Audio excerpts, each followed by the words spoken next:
10వ కాంగ్రెస్ అభ్యర్థి కంది నరసింహులు గౌడ్ ఇంటింటి ప్రచారం నిర్వహించారు. ఈ సందర్భంగా నరసింహులు మాట్లాడుతూ కౌన్సిలర్ గా గెలిపించినట్లయితే రాష్ట్రంలో కాంగ్రెస్ ప్రభుత్వం ఉన్నందున వార్డు అభివృద్ధికి టీపీసీసీ వర్కింగ్ ప్రెసిడెంట్ జగ్గారెడ్డి మరియు టీజీఐఐసీ చైర్మన్ నిర్మలా జగ్గారెడ్డిల సహకారంతో వార్డు అభివృద్ధి కోసం నిధులు తీసుకొస్తానని, వార్డులో సమస్యలన్నీ తొలగించే విధంగా కృషి చేస్తానన్నారు.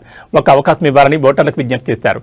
ఈ కార్యక్రమంలో విష్ణు, యాదయ్య, ఆకాష్, శ్రావణి, పూజ, ఇందిరా, సరస్వతి, విష్ణురెడ్డి, సంపత్ తదితరులు పాల్గొన్నారు.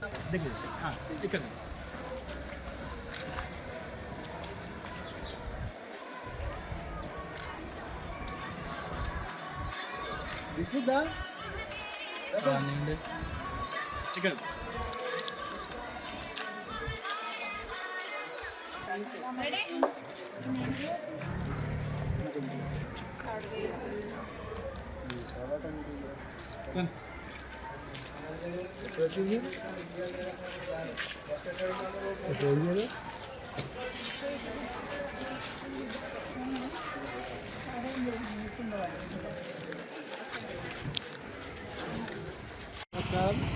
10 నంబర్ కాంగ్రెస్ అభ్యర్థిగా నిలబడిన నేను నరసింహులు గౌడ్. వార్డు అభివృద్ధి కొరకై జగ్గారెడ్డి గారు, నిర్మలా రెడ్డి గారు నన్ను ఎన్నుకోవడం జరిగింది.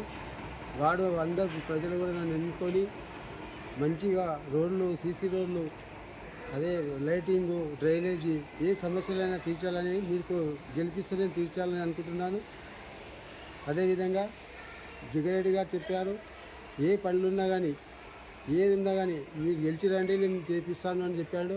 మీ వార్డు అందరు ప్రజలు నన్ను సహకరించి గెలిపిస్తే జగ్గారెడ్డి, నిర్మలారెడ్డి గారి దగ్గరికి వెళ్ళి ఏ సమస్యలైనా పరిష్కారం చేసుకొని అన్ని పనులు జరిపిస్తానని, మీరు అందరూ నన్ను అత్యధిక మెజార్టీలో కాంగ్రెస్ గుర్తుకు చేయి గుర్తుకు ఓటేసి కాంగ్రెస్ని గెలిపించి మీరు అందరూ ఆశీర్వాదం నాకు ఇవ్వాలని అదేవిధంగా కోరుకుంటున్నాను.